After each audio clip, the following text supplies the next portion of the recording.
Hi everybody, good afternoon, happy Friday, and I hope you guys are well, and thank you for watching this video. I thought I'd go live. I have not done this for a little while, and so I thought I'd come and have a little chat with you guys. I always find it funny if I haven't done a video for a while, then I get this weird, not nervousness exactly, but almost like, oh, I don't know what to talk about, I don't know what to talk about, even though I've got a zillion and one things to talk about. So I thought just bite the bullet and do a video and get back into the swing of things. I've been a bit ill. I've had a really nasty bug, nasty virus, so I've been a bit ill for the last couple of weeks. But now I'm back pretty much, and looking forward to sharing some time with you guys. If the room looks a bit bare and messy, you're thinking probably no more messy than normal, Laura. I am moving in a couple of weeks, so I'm moving house in a couple of weeks, and I will share more about that when I've moved, and I'll tell you more about it when I've moved. So I'm a bit of a manic packing time and just getting things together. So yeah, I'm moving a very long way. Yeah, up the road, literally, literally up the road. So I'm on pretty much staying on the same road, but I'm staying in Glastonbury anyway. So I'm not leaving Glastonbury. Glastonbury has not shaken me off just yet. Well, I was thinking about moving to Tintagel. I was thinking about moving to Cornwall, and I was actually approaching a flat in Cornwall. And then I just was driving. I do my volunteering at the animal sanctuary on Friday mornings, and a few weeks ago I was just driving to the animal sanctuary, and I was just thinking of all the things I love about Glastonbury, all the people, and I ended up going, it's got its hooks in me, this place. So I'm staying in Glastonbury, and I'm going to be staying on the same road, a long way up the same road, but still the same road. But yeah, I'll share more about it. So hello, gorgeous Carol. Mwah, I hope you're really well. Love you, honey. Big hugs to Carol from Team Dragon. Michael there. Good afternoon, Michael. Hope you're really, really well. Hello, Andrew as well. Margie and Helen. Good afternoon. Yeah, I thought I'd do a bit of a fairy chat this afternoon. If I'll say that to everybody. Big hello to everybody. I thought I'd do a fairy chat this afternoon. The fairies have been poking me and prodding me, not literally. If you've not seen my friend Ember before, this is my friend Ember. Isn't she gorgeous? She's a fable by Amarel. So she was here. She wants to get involved in the topic of fairies. So just in case I miss something, it's very likely that I might. So I thought we'd do a bit of a fairy chat this afternoon. Firstly, if there's anything you have any questions about, either connecting with fairies, fairy lore, any questions you have, even a question on fairies real, or any questions you might have, do let me know in the chat box. Please get involved. I will ramble otherwise. I'm very good at rambling, but I'd like to get involved with you guys. And if you do have any questions, there's no such thing as a daft question. So please feel free, no matter how basic or complicated it may sound, please ask. Yes, she is, and she's called Ember Flow. She's made for me. Hello. She's very excited. I think it's her first YouTube video. There's a lot of excitement here to be on the YouTube video. Yeah, happy fable. Do check out Amarel's fables, Amarel Hamilton, the fables. I can put a link somewhere. They're just wonderful, wonderful things. So I thought we'd talk about fairies, and I was in, as my favourite place is, I was in St Neots Glen in Cornwall a few days ago, and this is my favourite place to connect with fairies. Yes, Glastonbury is as well. I kind of find a different energy in Glastonbury, definitely Glastonbury, but Cornwall and St Neots Glen is my fairy portal. It's my favourite place where I'm immediately opened up to the fairies in nature. So I want to talk about my connection with fairy, but I've got some questions coming up, and I'd rather answer your questions, because we can always talk about me another day. Jan Keeble, hello Jan, hello.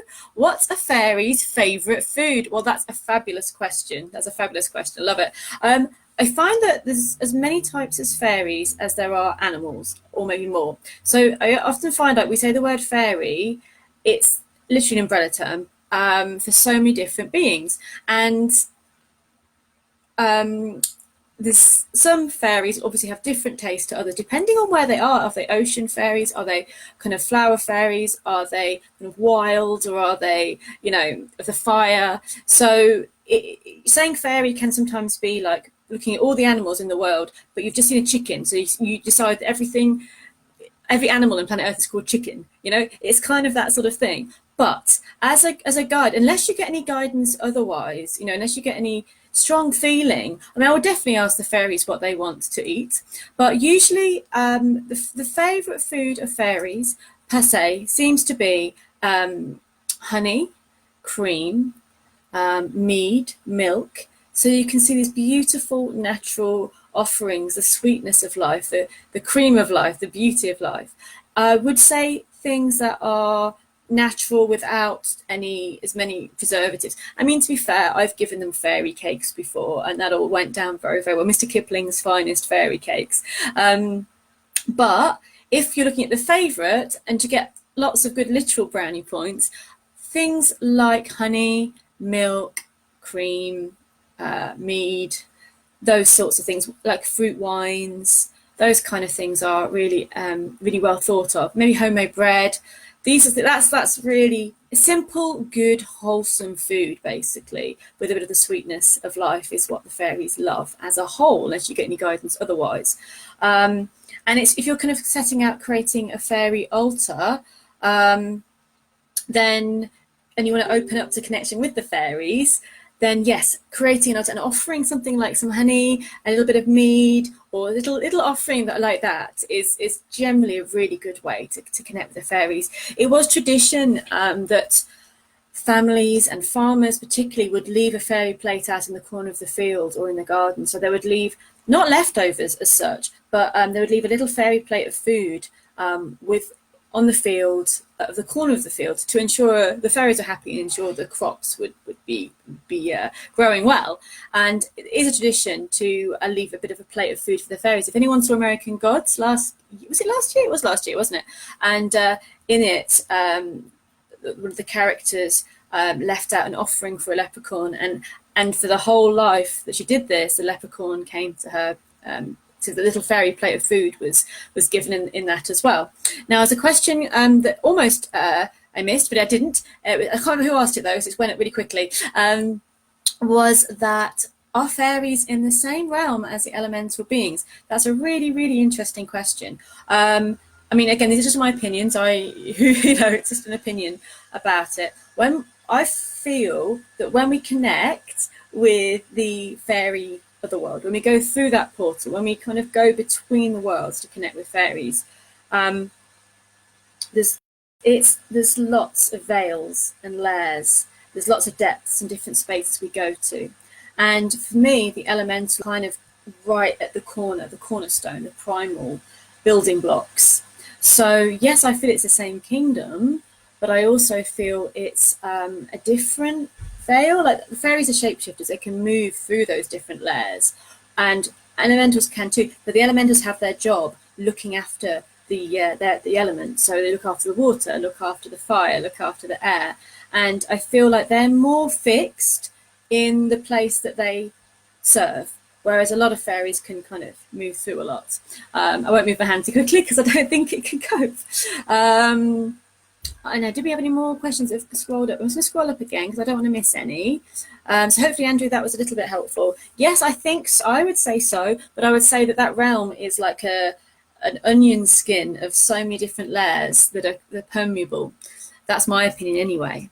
So Alicia asks, curious, would you say there's a difference between fairy energy in the UK and the ones in the US? Really good question. I would say that, yes, I'd say that land creates different fairy energy a lot of the time. So yeah, I'd say, I mean, these are all opinions, and please, if you feel differently, do say. But I would say I've been to the US a few times, and I've been to different places, and I've also known people that have been to New Zealand and really struggled to connect with the fairy energy there. Definitely one thing I'd say about UK fairies, and maybe a lot of Europe, is there's been generally a consistent awareness and connection with fairies for a long time. Yes, over the last few hundred years, that has gone up the spout with too much thinking and not enough feeling, and too much industrialization. But there's a real thousands and thousands of years of connecting with the fairies and connecting with the land, and it creates in some places a real easy bond, a real easy connection. But I would say that fairies can be very connected with the space and the land they're in, and not the culture as such, but more the land and the energy of the land. So vast places would have, there could be a different energy, a huge fairy being. And then when you get to kind of the smaller valleys and woods, you get a smaller fairy being. So in different land masses, yes, I do feel there'll be a different energy. They're still, I'd say it's still very similar, but I'd say it would feel different. Anyone has any opinions on that?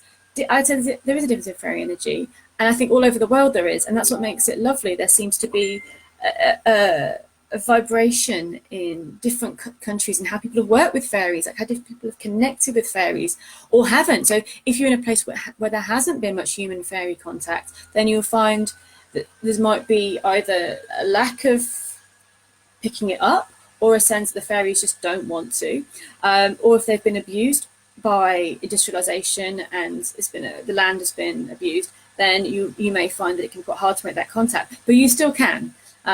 So it's still worth making that effort.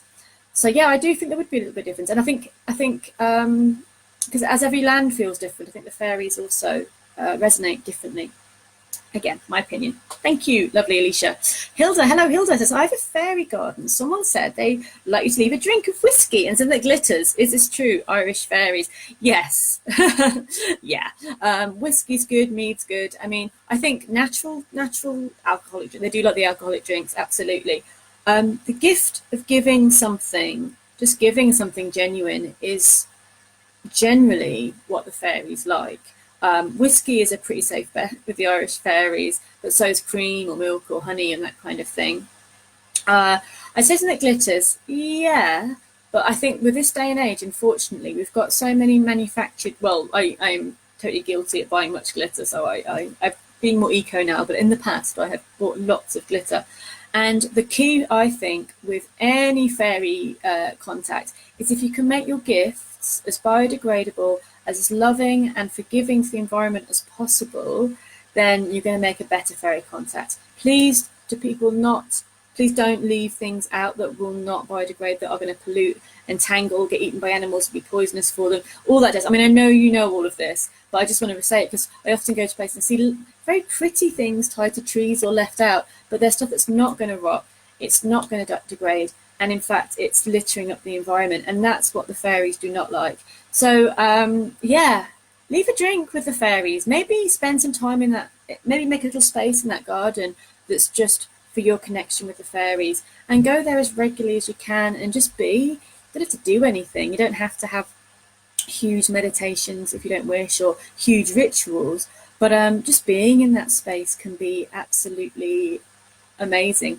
What I also do as well, when I'm starting my journey to connect with fairies, or starting to be in a new area and say I'm here and want to kind of make that bond with the fairies, is to write a letter. Explaining who you are, explaining what you'd like to do, and be open. And and you're making that wish, you're making that request to connect with the fairies of that area. So yeah, thank you very much. Hi there, Debbie. Hello, Debbie. Hope you're really well. Anna Fortner says, hello, Anna. Your Witch in the City video started me on my path and made me feel less frightened on it. Oh, good. I'm really pleased. There's no need to be afraid. Just wanted to say thank you, especially dealing with fairies. Any suggested literature on fairy work? Really cool. Yeah. Glad, because I think there's definitely a balance. I think people either think that fairies are all fluff and get to one end of the stick, it's all light, it's all fluff, it's all la la la, or people get terrified, and both of those things are not useful. And there's all levels of fairies, really. There's the ones that are absolutely pure light, pure freaking light, and they are just healing and bright and kind and so loving that it makes you want to cry. It's so loving.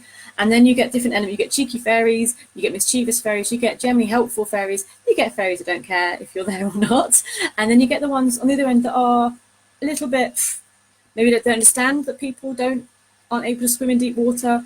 Maybe they don't understand that, certain things that we're going to get lost and never go back. But yeah, there's a different end of fairies. But all the stuff I do with fairy work begins with finding a fairy guide, finding a guide that you can trust, so that you are on that path and, it's like, would be like basically walking to a totally foreign country, totally different culture and etiquette, and not knowing what to do and just barging in and saying hi.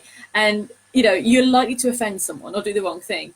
You get a guide who's going to tell you, yeah, that's a good place to go, not such a good place to go, here's how you act in this situation. So it's the same going into Faerie, feeling your way, using your intuition strongly, going with a great intention, but also being really aware and having fairy guides around you to walk you through. It's nothing to be afraid of. It's nothing to be fluffed about, but it's definitely to be afraid of. As long as you trust your intuition, and when you get that sense you're not meant to be there, or something doesn't feel right, you respectfully go, okay, I'm going to go.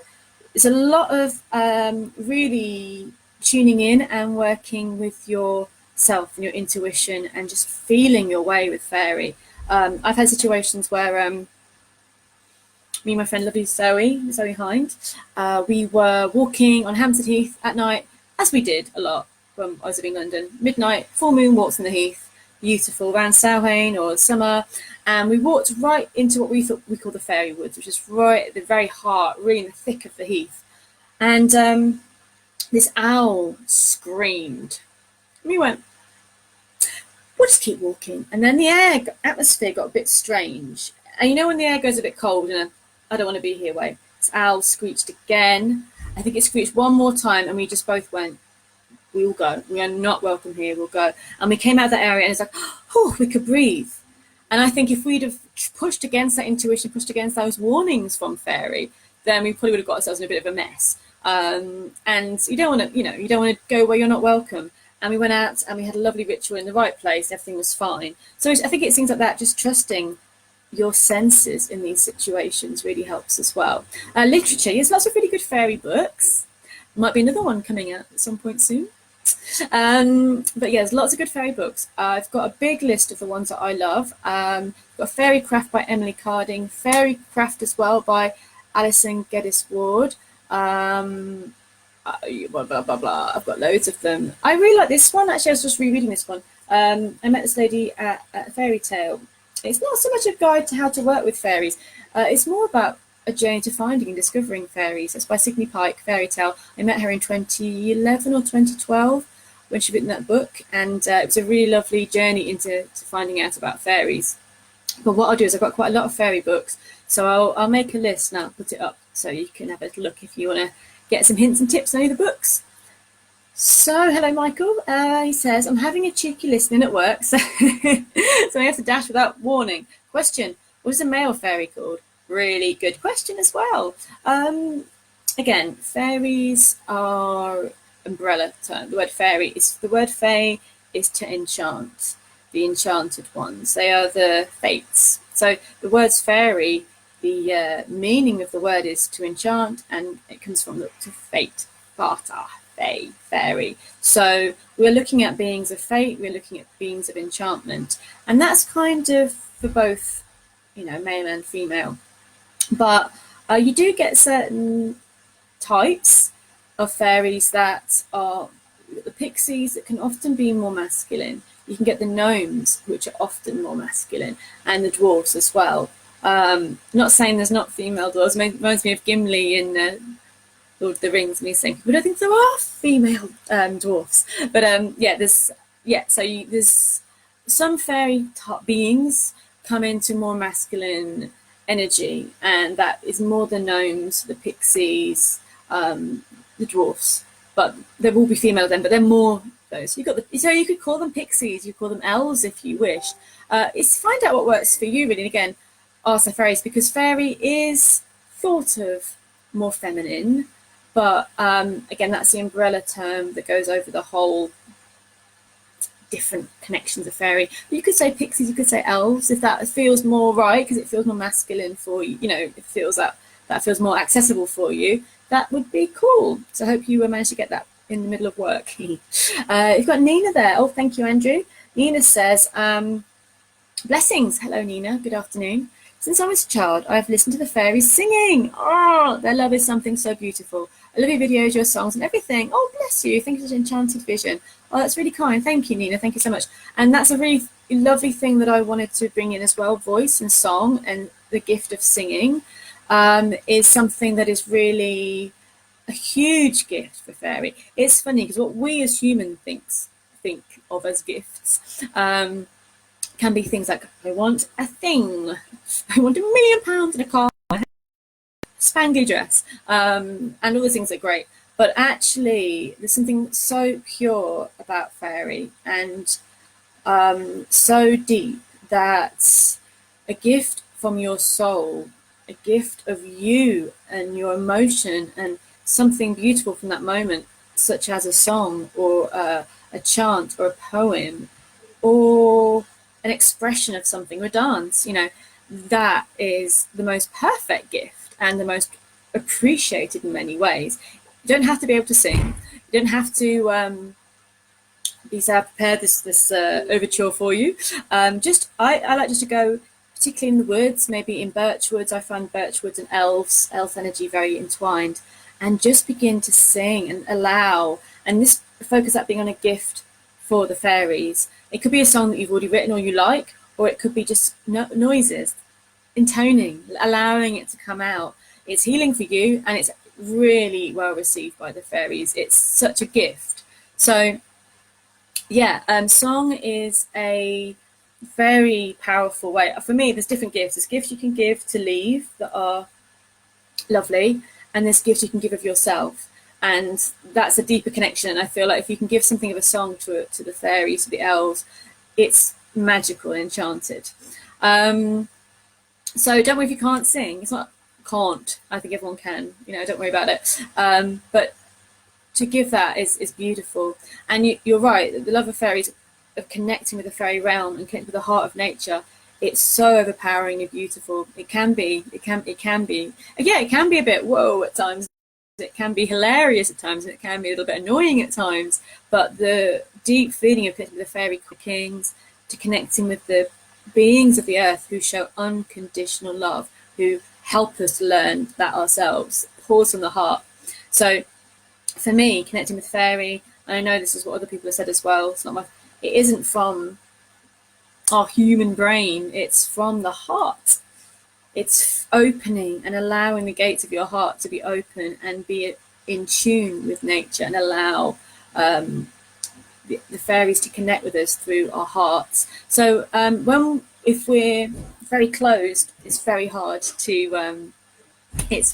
connect with the fairies. We have to be really allowing, and it doesn't mean you have to be happy. It could be anything that's going on for you. If you just cry, if you just give a bit of yourself, the fairies will come to you and show that connection with you. So I've got another question here. We've got Simeon. Hello, Simeon. Hope you're really, really well this afternoon. Hi, Laura. Are fairies classed as elemental beings or something else? Yes and no. Yes. They are. I love it because we're people, and what we love to do more than anything is put things in a box and go, you're there, you stay there, and then I'll put it to the box over here. And fairies like to go at our boxes and shift between them. But yes, for elemental beings is a word for the elements: earth, air, fire, water, spirit. And for the different fairies that exist, that connect with those beings. So you have, for example, the water.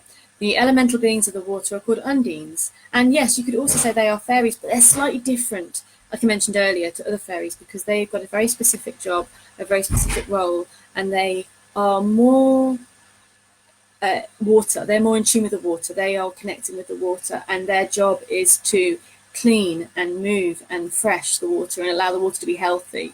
So the elemental beings are ancient, they're archaic, and they have very specific jobs, whereas other fairies all have jobs, but they can be on a different vibration, if that makes sense, because for me the elemental beings are the building blocks, really, of life.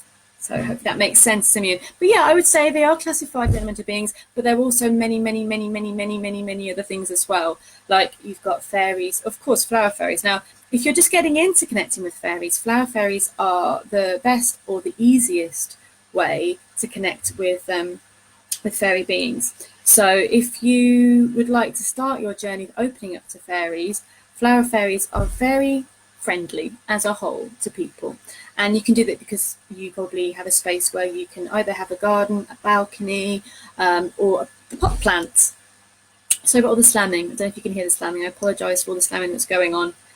So, yeah, hope you can't hear it anyway. But yeah, so we all have the ability to connect to a plant and to spend maybe a few days or a couple of days a week just giving 5-10 minutes love, care and attention to that plant, talking to it, connecting with it, watching its cycles and changes, and making it our mission to connect with the fairy being of that plant, because every plant and every flower has a fairy connected to it. And so I started this way by growing some plants, growing some flowers, and spending time talking to them and connecting with the fairy beings of those flowers. So it's a great way to start. And also you have the fairies of the trees. And again, I'm saying fairies is a huge, huge umbrella term, because we're going from tiny, tiny fairies of the flowers to the huge tree beings, and then the massive ocean fairies as well. So there's so many different ways. But hopefully this is just a little bit of a snippet to give you a spark of inspiration to go off on your own fairy journey, or to deepen your fairy journey, or to remember that there are fairies everywhere, no matter where you are. So like I was saying, please ask more questions, by the way, guys. You're welcome to ask us. I will go on, but you're welcome to ask as many questions about fairy as you like. Nothing is too simple or too weird or too strange. Just ask away. But I'll tell you my stories while I'm waiting for your questions. I was in St Ethan's Glen waterfall in Cornwall early this week,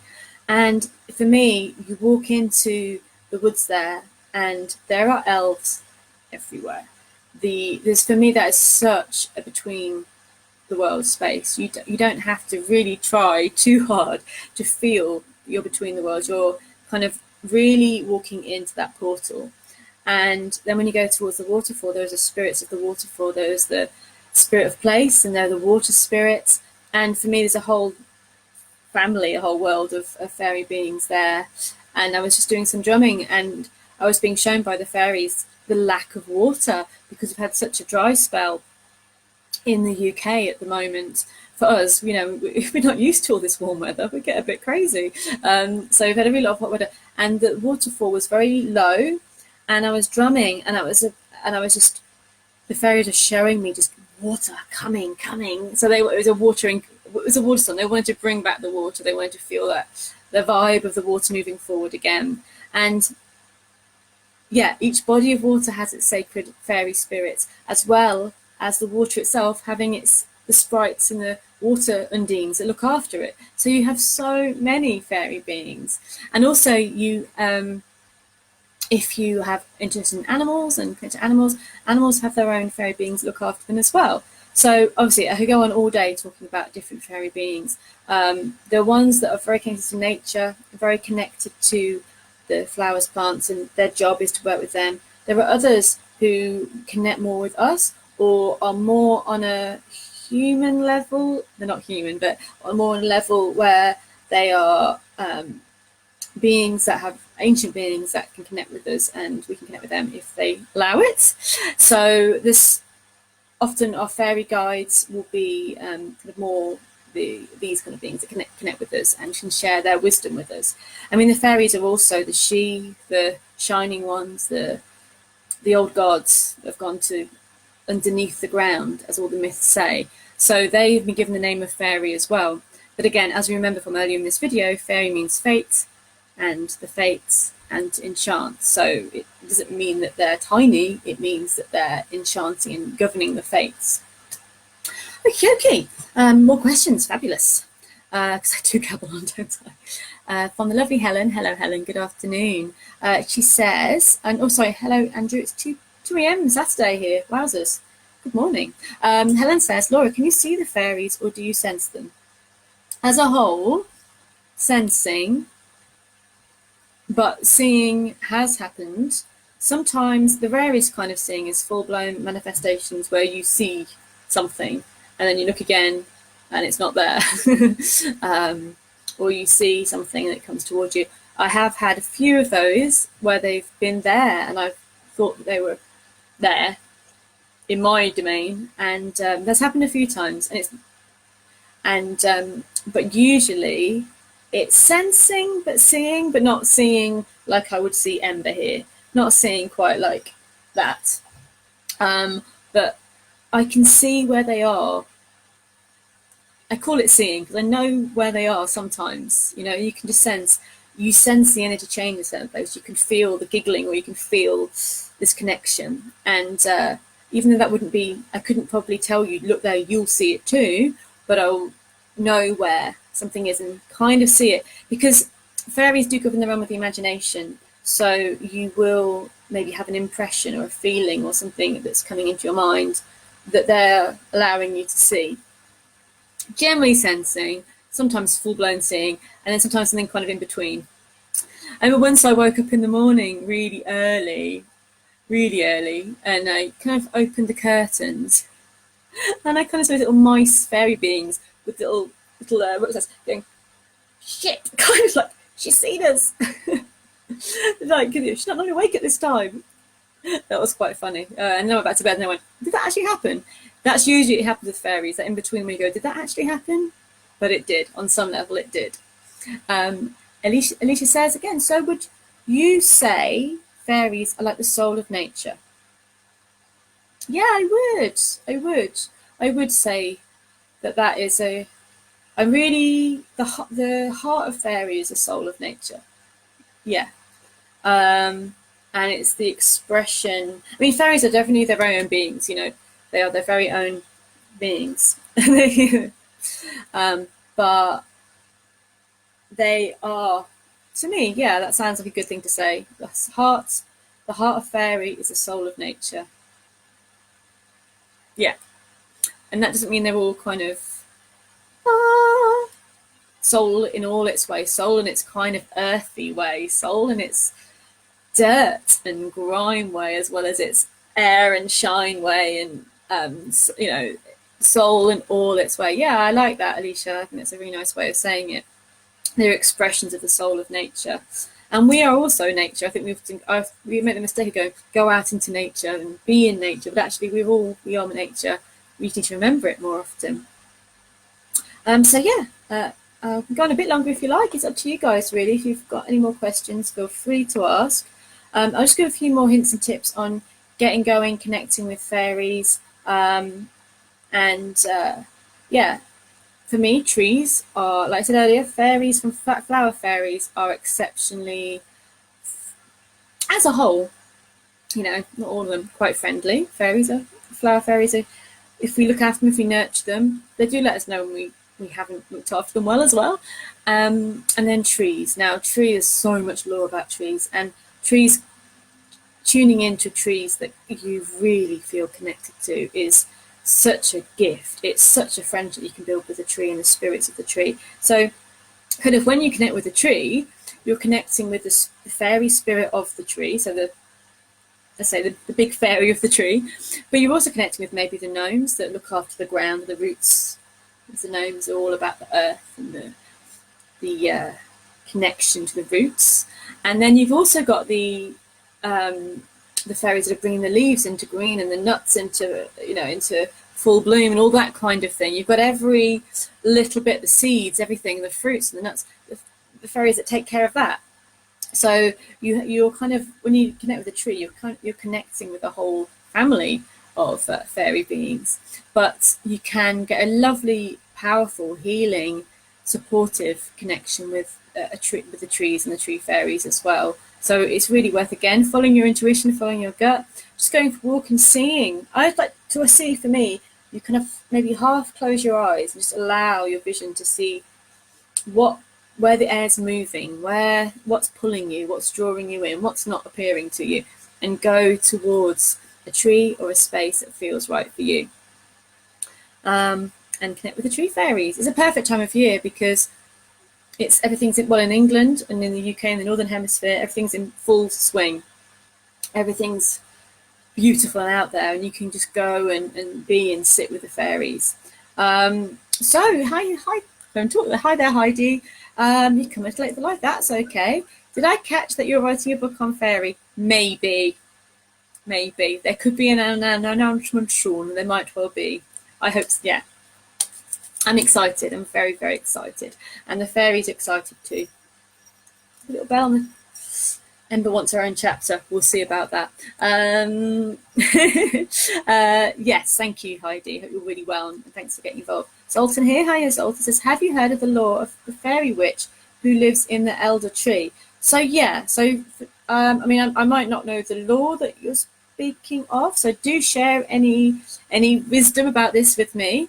But I know that the elder, the wise woman of the elder, so the spirit of the elder tree is the witch spirit. It's the wise woman.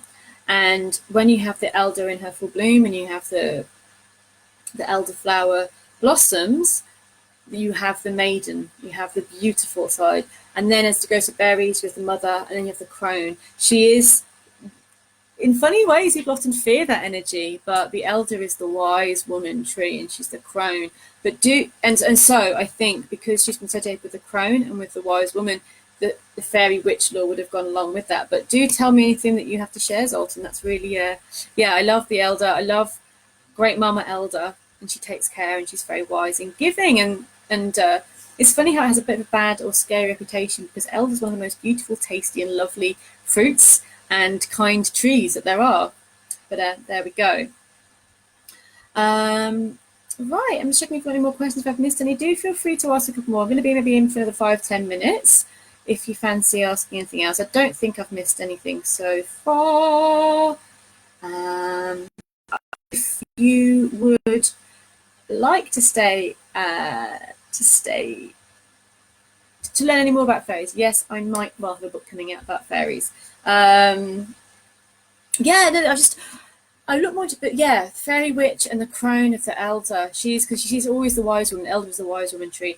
Ruis, Ruis, is the poem name for the elder. And actually, it's really interesting because in the UK, there's a lot of places with Ruis, like Ruislip. Place with Ruis in the title of a place is linked to elder, so there's a powerful link to elder. But I could do another. I mean, I've done some tree series on my channel, and I need to do some more, don't I? So I love the trees, and I haven't done all the trees yet on my channel, so I need to do some more trees. So to conclude, though, obviously you can ask some questions if you like. To conclude, ways of beginning fairy connection are opening the heart, being open. You know, even if you don't really believe in fairies, if you're kind of going, I want to believe in fairies, but I'm being like honest, I don't know if I do, or you know, that's okay. Star's came to see you as well. You're going to come up, Star? You're going to come onto the screen? Hello, Star. Star's been a bit poorly. So both me and Star have had a little, she's just, have had a bit of a lurgy, haven't we? We've both not been feeling great. Last try, open heart. Yeah. Just have the curiosity. Just be open. Just start the journey. You don't really have to really, truly believe. You know, I just say this one, fairies are real. They are real. They are part of the land. They are part of our folklore. They're woven into every part of all the cultures in different ways. And they may not be the storybook that we are told, but they also are at times as well. But they're very real. And if you spend enough time opening up, going on that journey, going on that pilgrimage, or making a plan just to connect with the fairies, because what's the worst that's going to happen? You get to spend some nice time in nature, you get to plant some plants and feel some wonder of connecting to the land. That's the worst that will happen. The best that's going to happen is you're going to start a great journey to connect with the fairy realm and be really healing and purifying. So be open. Reading books is always great, totally, but don't let that stop you from just going out and giving it a go. Create a little fairy altar. Use as natural as possible, biodegradable things, especially if the altar is going to be outside. And make some time in your day to just notice the trees, the leaves, the fairy in your apple tree in the garden, the water flowing and the sprites leaping out, you know, and saying hello to you. Notice it, and also if you feel I'm just imagining it, you're not. And if you are just imagining it, where is that imagination coming from? Fairies inspire the imagination. So, you know, just enjoy the journey. I've got some more questions coming in here. Why do fairies have different colours? Blue, red, violet, etc. Great question, Susie. Love Moon. Really nice name. Yeah, good question. Well, some fairies' colours resonate with the energy that they are connected to. So they could literally be connected to a flower. A rose fairy may have the same colour as the flower, so red, yellow, green, whatever. And lavender and all that kind of thing. Other fairies resonate the colour. It's a language, it's an energy and a vibration. So it's the vibration that they're emanating at. So if you have often, as you've noticed, that lilac and violets are the colours that you're kind of, and the blues, that is the higher domain, really, the higher realm, the sense of ether. And that, for me, when I see energy in blues and purples, it's the colour that I see quite a lot, because it's the colour of ether, the colour of energy, and they're coming through. So sometimes it's how they are going to connect with us. They'll show us a colour that they want us to see. It could be something that a message. So again, purple could be this higher vibe, this crown chakra, this regal energy, this communicative energy, and the reds could be more feisty, more fiery, more of the earth. Silver and gold, again, being that regal vibe. So they use the colours a little bit like we use colour, really. What do we want to say with it? What energy are we projecting? But yeah, it will be either linked to what they are connected to. So they will often be the colours of the water or the plants or the trees. They'll connect with that. Or if they're coming through, so we see them, they will come through. Often purple and blues are the colours that we often see spiritual energy with. So you'll see them in those colours. Heidi says, is Owen to do with fairy? I work a little with runes but feel pulled to Owen after being gifted a little hawthorn tree from my nan a few days ago. Oh, lovely, Heidi. Owen isn't strictly fairy, but fairy and Owen are very entwined. It's hard to work with trees without working with fairies in that energy. I love the Owen alphabet and the Owen calendar, and that each has, like the runes, its own symbol. And there's a lot of lore around the Owen, and a lot of that lore is linked to fairy. So even though Owen and fairy aren't the same thing, they're very linked. Because you connect with the tree, you're going to, in a spiritual level, you're going to connect with the fairy elements of the tree. But Owen is fabulous. I really love the Owen for divination, but also for a deeper level of connecting with the fairies. And also being able to write with the tree language is just amazing. If you go to the British Museum in the UK, they've got some Owen stones. Obviously in Ireland, you can see it in graveyards and in museums as well, writing in Owen script. It's very ancient. It says in the British Museum that it's a few hundred years old.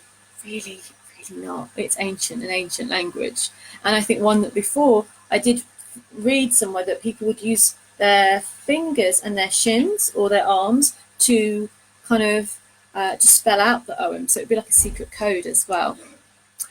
So yeah, do research the Owen and the hawthorns are lovely. Hawthorns are fairy trees very much. I mean, they all are, but some trees are more fairy than others.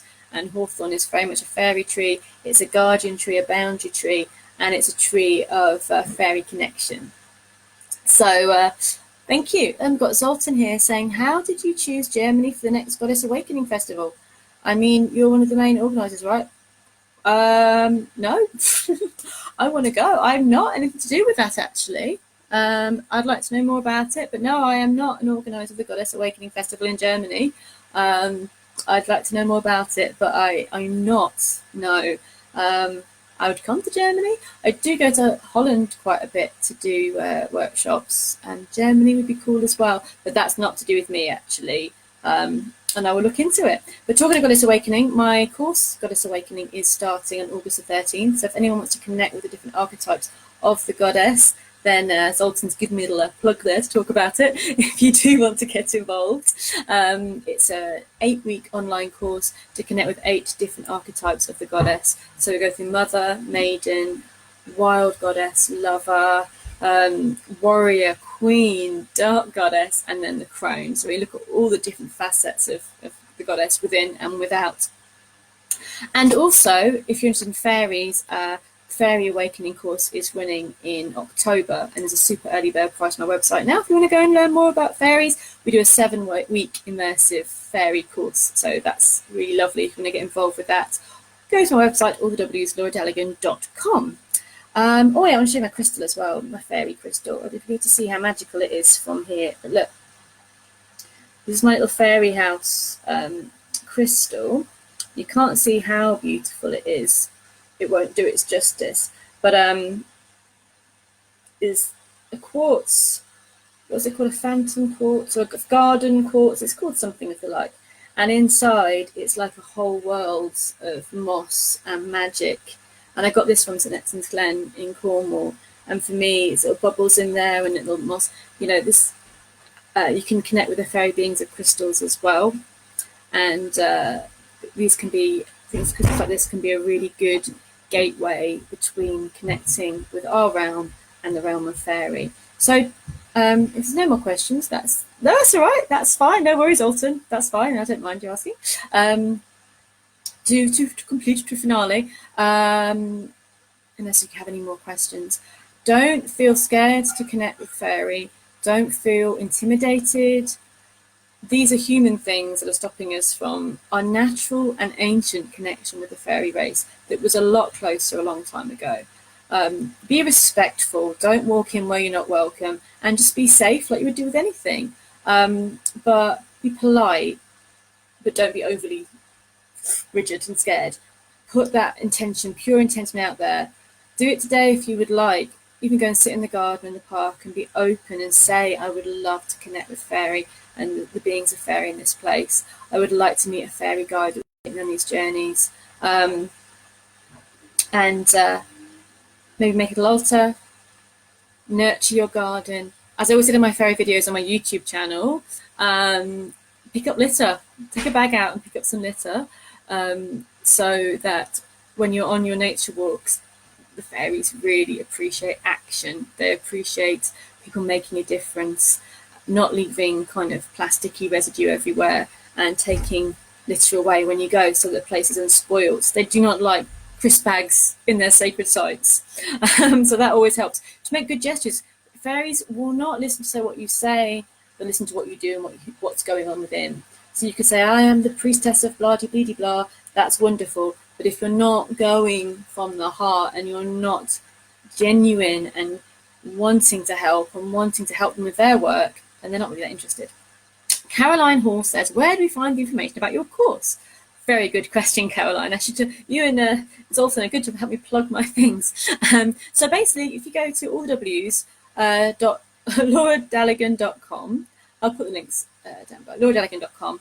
I've got a lot of courses. Goddess Awakening starts August, Fairy Awakening starts October. We've got a few retreats as well. I'm planning a winter fairy retreat. Lots and lots and lots is happening. So if you pop over to LauraDelligan.com, you can get involved. You can find out what's happening and book on a course if you would like to. So thank you, Caroline. LauraDelligan.com. I'll put the link down there. Thank you so much, everybody, for being here this afternoon. It's really, really lovely from myself and from Ember. He's like, this is my first YouTube video, just very excited. I am going to be moving, as I mentioned, very, very soon. So it'll be a whole new environment again, and the return of the red sofa. I know you've missed it. It's going to be back. So I am going to be moving. I'll show you around my new place, still in Glastonbury. Fabulous. And I've got actually some footage from Fairy Fest this year that I wanted to make into a video as well. So I'll put that on as well. The next video I do if you want to see Fairy Fest. Love you all lots. Thank you for watching this afternoon. Have a really lovely weekend. Take care and just spend some time connecting with the fairies this weekend. It will help you all. It will help the fairies. It will help you as well.